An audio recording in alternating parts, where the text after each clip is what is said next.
Janet from Try It Like It Created, and today we're making a Luck of the Irish card for St. Patrick's Day. And what I have in front of me is my tape runner, and then I have my file that I'm going to share with you that is cut out of cardstock, and it was cut on a Cricut maker.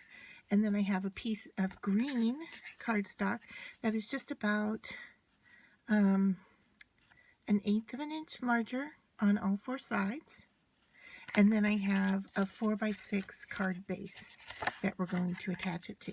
So to begin with, we're going to just quickly attach the green, whoops,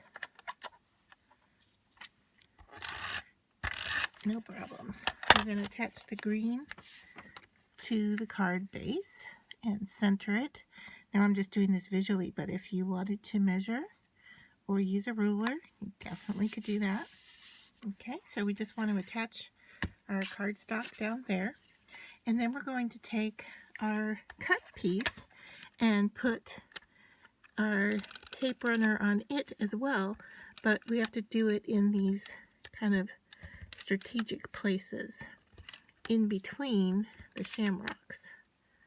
All right, so gently see if you can get some tape to go, or if you don't want to use tape, you could use tacky adhesive. And then just make sure you don't have any going into the cut areas. I have one here, so all I'm going to do is just fold that tape back off of that piece and make sure that it will move for me. All right. Everything else looks good. So then I'm just going to center it on the green cardstock. And that's pretty much it for making the card, except that what we want to do now is take these and just kind of bend up our shamrocks so that you can see the green paper hiding underneath it.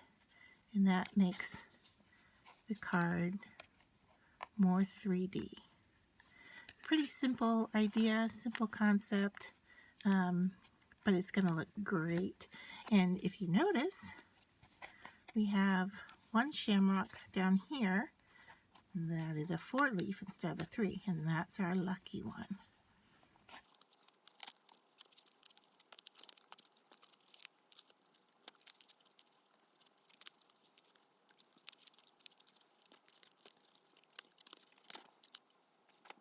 So that's our finished card, and you can see here that it has dimension to it, and the green is showing through. Now I cut out the word lucky from the file, and it's attached to the file, and you can use that. If you choose not to, you can just delete that out, and then you could stamp any sentiment you want down there at the bottom. So it's a pretty flexible design, and I hope you enjoy it.